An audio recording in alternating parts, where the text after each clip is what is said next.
Bien, ya, ahora sí. Estamos iniciando un nuevo capítulo de conversación con quienes son candidatos a las próximas elecciones del 11 de abril. En esta ocasión vamos a conversar a través de esta transmisión en video y también luego ya en formato de podcast con Gonzalo Prieto, quien es candidato a la elección de constituyente por este distrito 2, porque la gente a veces también desconoce ese tipo de números, ¿no? El distrito 2, que es justamente la región de Tarapacá donde se elige constituyentes, también igual que el resto del país. Gonzalo, ¿cómo estás? Bienvenido, buenas tardes. Hola, buenas tardes, Cristian. Sácalo nomás, Muchas para que gracias. esté más cerquita y... Sí, Sí, ahí, levántala.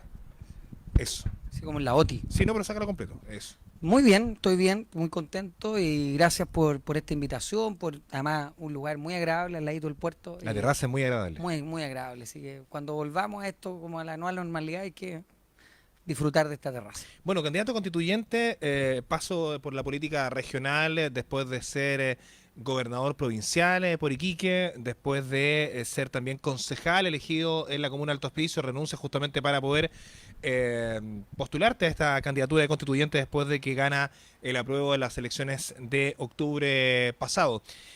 Gonzalo, la intención principal por ser constituyente, ¿cuál es la motivación que justamente te lleva a esta candidatura? Bueno, la motivación principal es porque yo tengo una visión de país. Tengo una visión de país elaborada desde hace mucho tiempo, hace muchos años, que yo he ido creando una visión de cómo debiese ser Chile. Eh, Mira, yo el año 2011 escribí un artículo en un portal que se llama El Quinto Poder, donde yo ya más o menos prefiguraba este tema del estallido social. Nosotros no teníamos claridad de cuándo podía ser, pero ya decíamos que había una crisis con las instituciones, ya decíamos que la política tenía un claro, había una desmotivación por la política, por quienes ejercían el poder, por la crisis del modelo económico, la crisis de confianza pública que yo le llamo, y que por lo tanto aquí había un mecanismo bien complejo que se estaba desarrollando que era probablemente una ruptura, ¿no? Que terminó siendo el estallido social. Y hoy día surge esta oportunidad que los ciudadanos fabricamos de poder cambiar Chile y por lo tanto digo, bueno, este es el momento en que yo tengo que ser parte de ese proceso porque probablemente eh, una nueva constitución no se da todos los días. Y es momento de que yo pueda tener también la oportunidad de instalar esa visión de Chile, que es una visión de Chile con derechos sociales garantizados, con la posibilidad de que seamos un país que entiende que el mercado y el Estado pueden conversar, que pueden lograr proyectarse en base a no solamente a los recursos y a las ganancias del capital como es actualmente, sino que a cubrir las necesidades humanas de la población. ¿Cómo evoluciona Gonzalo Prieto en los últimos años después de pasar por la gobernación provincial de Iquique, salir en medio de polémica de ese cargo, después postularse a un cargo de elección popular como es antes de eso hubo una primaria para alcaldías de Alto Hospicio? Sí. También hubo una situación polémica en ese proceso y luego ya a concejal justamente por la misma comuna. Salir, renunciar para ir a constituyente. ¿Cuál ha sido la evolución en este andar político de quien es hoy candidato a constituyente? Ha sido una evolución positiva. Perder siempre es bueno, como decía Bielsa. Siempre es bueno perder. Te ayuda a reflexionar, te baja los humos. Creo que cuando yo fui un gobernador muy joven, quise hacer muchas cosas bien, probablemente no todas me salieron como yo esperaba o yo quisiera. Había también parte de esa fuerza conservadora, ¿no? Yo el otro día se lo contaba a una amiga, cuando nosotros quisimos izar la bandera de la diversidad sexual en el frontis de la gobernación, a mí yo recuerdo que hubo gente del Ministerio del Interior que me dijeron que no querían que se hiciera. Y muchas veces ir contra la corriente era complejo. Y yo, por supuesto, también cometí errores propios de la inexperiencia. Y ese proceso sirve, ¿no es cierto?, para ir madurando ideas y madurando sobre todo formas de hacer las cosas. A veces no todo tiene que ser de un día para otro, hay cosas que requieren tiempo, maduración y por sobre todo conquistar a las personas. Ninguna idea, ninguna transformación va a ser posible si no va de la mano con la confianza de las personas. Piensa tú en la reforma educacional, una buena reforma educacional, pero que en su minuto hubo un gran porcentaje de la población que no la entendía y que por lo tanto no la apoyaba y no o también el proceso De de cabildos. cambio de constitución, Los claro, cabildos que organizó la presidenta Bachelet en en su ese momento que momento, y no prendió, o al menos la gente no entendía mucho el concepto. Hoy día, claro, hoy día se valora, se toma pero no prendió, Cristian, porque también se hizo desde lo tradicional, pues desde la caja anterior, ¿no? Los políticos éramos los que llamábamos a nuestros amigos, a los dirigentes de nuestro el gobierno sector, hacía el llamado. el gobierno, y cuando finalmente el proceso es al revés, pues. O sea, hoy día ya no se podría concebir un proceso que viene de arriba hacia abajo, como se dice, sino que tiene que ser siempre de abajo hacia arriba. Es justamente en esa concepto que tú elaboras desde la calle, ¿no? Desde la calle surge la nueva constitución porque hay manifestaciones, gente que hoy día lo ha pagado más caro, ¿no? Desde el punto de vista físico, porque hay gente que perdió sus ojos por estar en las calles, más de 400 jóvenes en todo el país, otros están presos todavía, incluso sin juicio aún. Por tanto, hay gente que lo ha pagado caro este proceso. Y por tanto hay otros que son candidatos para escribir la Constitución. ¿Cómo ves justamente aquellos que lucharon, que están ahí, y quienes hoy día son candidatos, incluso siendo parte de el partidismo o la misma estructura partidista que venía escribiendo o venía haciendo este país durante los últimos 30 años? Mira, yo tengo una profesora, mi profesora jefe del colegio, su hijo perdió un ojo en Alto Hospicio, en la Plaza Belén. Y yo de cuando en vez hablamos, conversamos, eh, teóricamente tienen un juicio desde Santiago, un abogado que hizo como una demanda colectiva, hasta el día de hoy no hay respuesta. Y efectivamente, no solamente marchó el hijo de mi profesora, todos marchamos. Yo tuve la posibilidad de marchar, nunca nadie me echó de ninguna manifestación. Y yo marchaba 2 veces porque iba a marchar a Alto Hospicio a la 1, porque la gente en Alto Hospicio marchaba a mediodía y Y en acá en la Viña se tarde. marchaba acá en las tardes, así, Mm. dependiendo de cierto horario. Era más Y sunset acá. era más sunset, claro. Pero más allá de eso, y yo entiendo tu pregunta, ¿por qué los políticos que estamos en la política hoy día somos candidatos cuando fueron otros los que en teoría Claro. impulsaron esto? Y bueno, yo creo que esto es de todos.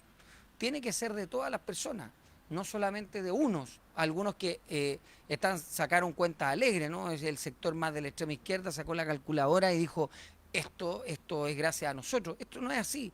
Esto es gracias a los ciudadanos de manera transversal. El profesor, la profesora, la vecina de la esquina, el político de región, porque a nosotros también nos ha tocado duro. Yo entré a la política a los 20 años, a los 18 años.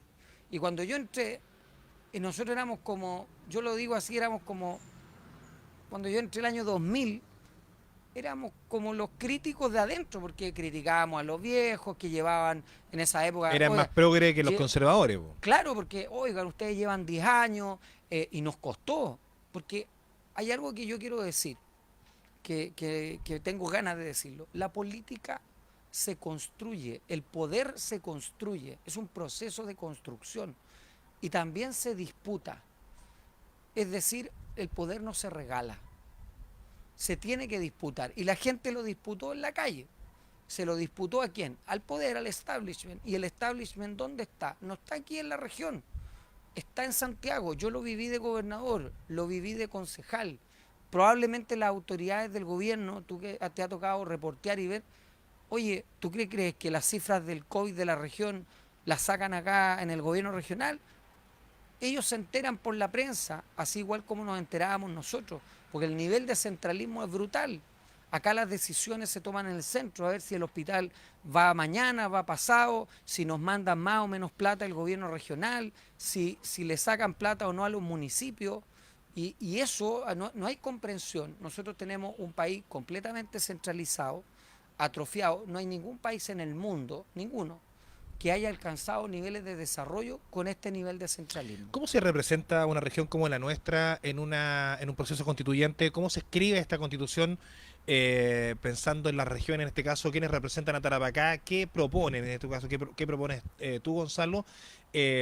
Representando a esta zona que es particular, especial, todas las zonas del país lo son, pero nosotros tenemos un carácter minero, un carácter comercial, fronterizo, migrante por siempre, ¿no? Desde que esto era peruano, en fin.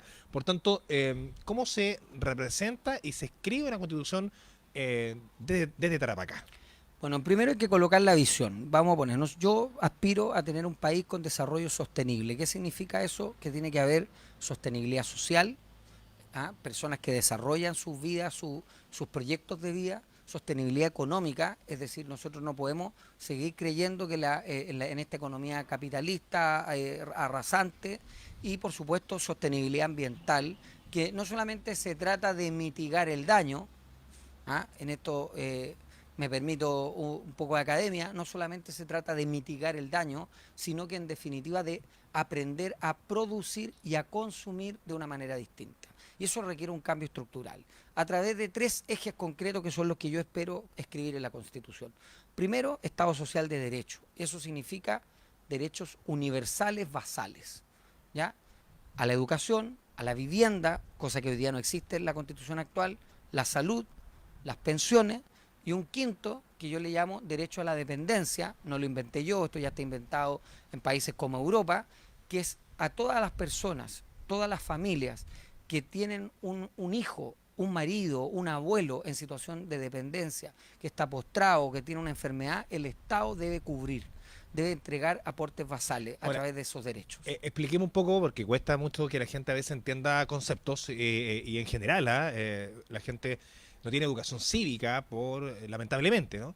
Y por tanto a veces cuando hablamos de derecho a la salud, derecho a la educación, uno dice, pero esos derechos están garantizados hoy día. Entonces, a ver, diferenciemos esa garantización que hoy día... No, no están lo que está Eso. garantizado en A ver, Chile, ejemplo, expliquémonos. yo siempre se lo explico a la gente, artículo 19 de la Constitución actual, derecho a la salud. Lo que da la Constitución actual es el acceso a la salud, que tú puedas elegir, ¿no es cierto? Entonces tú puedes elegir entre la salud privada o la salud pública. Y ahí el Estado actual, con la Constitución actual, entiende que tú tienes un acceso, un derecho garantizado, pero es un derecho de acceso a elegir el tipo de salud, y que por supuesto si el mercado no tiene cómo, tú no puedes acceder al mercado, bueno, entonces ahí está la salud pública Y por para eso se habla del cubrirla. Estado subsidiario. A eso se refiere con el Estado subsidiario. Y lo que nosotros estamos diciendo acá, que esto es un tema que ya está zanjado en Chile, yo creo que aquí La gente lo que quiere vamos a esos fortalecer, derechos. Sí. hoy día está en el Senado, ¿cierto? Y hay un consenso ya transversal de que nosotros vamos a hacer una reforma a la salud donde haya un seguro universal de salud. Está demostrado técnicamente, económicamente, es decir, todas las personas que habitamos nuestro país, por solo el hecho de ser ciudadanas y ciudadanos, tengamos un derecho a la salud. Y lo que hay que agregarle acá, pero eso no solamente se tiene que agregar desde el punto de vista del derecho, sino que ahí viene mi segundo pilar, que es la descentralización del país, es que nosotros debemos garantizar que esa salud pública, esa salud universal, esté en el territorio. Porque hoy la salud podría incluso estar garantizada para todos, pero en Santiago. Claro, cuando tú dices garantizar el territorio te refieres a que las decisiones de salud se tomen acá para... No solamente las decisiones, o sea, sino que el Estado se preocupe de que la salud gratuita y oportuna y de calidad esté en tu territorio. No puede ser que tú no puedas hacerte un examen de calidad en Tarapacá. ya, entiendo perfectamente. Que estén garantizadas las coberturas en Tiene la que región. haber, tiene que haber. No puede ser, imagínate cuánto le ha costado. Yo quiero saludar a Rafael Monte, a mi El doctor, oncológico, que en paz descanse, don Ramsés Aguirre. Conozco a su familia. la lucha que han dado por 15 años. O sea, 15 años para una cuestión donde tenemos recursos suficientes. Entonces, ¿yo qué digo? Tenemos que devolverle el poder y la plata a las regiones. ¿Y cuál es el otro eje? Descentralización. A mí me encantaría tener un Chile federal, un Estado descentralizado, que podamos tomar decisiones acá, que haya recursos aquí. Y aquí tengo varias distinciones con varios que yo he escuchado en distintos debates, no solo acá en regiones, sino que en otras partes de Chile, que hablan que dicen, sí, hay que descentralizar tributariamente, hay que pasarle la plata. No, yo estoy postulando un modelo distinto. Tributemos en Tarapacá y nosotros le entregamos al centro una parte de los recursos, no al revés. Ordenamos la administración desde acá, Exacto. de cada región. Desde el territorio. O sea, somos la región que primero ve la riqueza, pero somos los últimos en ver los beneficios. Claro, la cantidad de... yo a veces, hace un tiempo veía las cifras de aduanas, por ejemplo, la cantidad de decomiso y cosas que los fiscalizadores de aduana lograban capturar los controles, y aduana lo titulaba que miles, no sé cuántos millones logró recuperar aduanas para el Estado acá en la región de Tarapacá. Y después yo le preguntaba a la gente de aduana en entrevistas, ¿por qué no compran otro camión escáner para la región? Es que no hay recursos. Entonces, la misma institución lograba miles y miles de millones de evasión de impuestos o contrabando, lo que fuera, y no había recursos para comprar un camión. Bueno, eso tiene que ver también con algo importantísimo, Cristian, que dice, ok, vamos a descentralizar el país, el Estado, vamos a tomar decisiones, pero no se trata solamente de elegir autoridades, también se trata de modernizar el Estado desde el territorio, desde la región o desde las comunas. No puede ser que hoy día las comunas, para conseguir un recurso, para hacer una plaza, para poder construir un cuartel de bomberos, todo tiene que preguntarle, tiene que competir. No solamente hay que preguntarle al gobierno regional, Tiene que postular. sino que tenemos un modelo de competencia. En la atención primaria es lo mismo. Los municipios compiten ante el servicio de salud para ganarse programas, para ganarse proyectos. Esta lógica de la competencia tiene que ser derribada e instalar la lógica de la cooperación, donde, o si no, vamos a tener centralismo regional. O de la distribución más equitativa, Claro, por número de habitantes. pero hay que tener en cuenta, es que yo quiero decir lo siguiente, es una cuestión de principio, tenemos que entender que la economía, la sociedad, el medio ambiente tiene que tener un solo propósito, que es cubrir las necesidades humanas y ambientales de donde nosotros estamos viviendo. Si entendemos eso, que es como la filosofía esto es un poco de ecología política, vamos a entenderlo todo, vamos a poder desarrollar todo distinto, porque es más importante que las personas, no importa si hay 3 personas con cáncer en Colchane, porque el valor superior es que ellos tengan cubierta la salud y tengan cómo superar sus enfermedades, y no la rentabilidad económica y social actual que hace que si hay 3 personas en Colchane, bueno, entonces que viaje a Antofagasta. Tú propones, dentro de tu eje como candidato a la constituyente próxima, temas que son de alguna forma, me imagino, muchos candidatos a nivel nacional deben instalar. Pero ¿hay alguno en particular que tenga que ver directamente con la región de Tarapacá, más allá del Estado federado, que obviamente incluye a todas las regiones, pero desde Tarapacá, la región, por su condición, lo decíamos un rato, alguna ¿qué te han levantado como tema la gente? Que la vivienda es una de las cosas que seguramente calza permanentemente, pero ¿cuál es la temática regional que debiera estar como dentro de las primeras? Lo que pasa es que si tú no, yo creo que para mí el modelo de Estado, y insisto en esto, si nosotros no tenemos un Estado descentralizado que tome las decisiones en el territorio, nosotros no vamos a poder hablar del puerto, no vamos a poder hablar de los corredores bioceánicos, no vamos a poder hablar del tema de la vivienda o de la salud. Es decir, vamos a seguir reproduciendo lo mismo. Y esto ha pasado. Tú estudias las constituciones y se convierte muchas veces en una discusión de intereses de grupo. Oye, mira, yo me interesa que este o este otro derecho estén instalados. Y finalmente podemos consagrar todos los derechos. Pero si nosotros no tenemos un modelo de Estado que permita que esos derechos se hagan realidad en los territorios, finalmente vamos a estar reproduciendo el mismo modelo de desigualdad que hay ahora. Por lo tanto, si tú me preguntas a mí cuál es la principal tarea, es un modelo de Estado. Si no, tampoco nos vamos a preocupar, no nos vamos a poder preocupar de la gestión del agua, porque la gestión del agua en el desierto no es la misma que en el sur de Chile. Y eso requiere un modelo de Estado distinto. Y respecto a la competencia misma de la próxima elección, la cantidad de quienes son candidatos constituyentes hoy día es importante, hay mucho interés justamente por ser candidato constituyente, por lo que ocurrió en octubre con la votación del apruebo, porque hablamos de una mayoría nacional con una intención. ¿Cómo se ve o visualiza desde tu mirada justamente la elección a constituyente y la posibilidad de los distintos candidatos, incluso la mirada desde tú como candidato al resto? Bueno, la verdad es que sí, hablo del nivel, hay una gran cantidad. Imagínate, hay 79 listas inscritas en Chile. Creo que esta vez nos van a dar 2 letras porque no alcanza con una. Se agotó el abecedario y por lo tanto los candidatos constituyentes ya no vamos a decir B1, sino que vamos a decir BA o C3 o CF, no sé. Lo que yo veo es que hay una dispersión enorme de las fuerzas del apruebo. Eso es claro. Es decir, la gran mayoría de los que votamos a prueba, los que estamos disponibles a votar el 11 de abril, vamos divididos. Vamos divididos y eso hace que la verdad es que haya riesgo, ¿no es cierto?, a la hora de ser electos, de cómo se va a componer. Yo tengo dos hipótesis. Que finalmente el sector del rechazo va a quedar sobre Va a representado. quedar representado más allá del 20% que Más tuvo. allá, mucho más. O sea, incluso hablan de llegar al 40% del total de los 155 convencionales.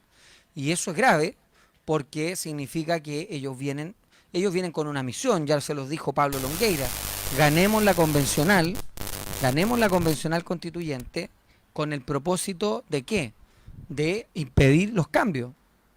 Lo mismo que hizo Jaime Guzmán. Acordémonos que Pablo Longueira era alumno predilecto de Jaime Guzmán, entonces instaló la tesis en la derecha. Vino, salió del ostracismo, instaló la tesis y se fue.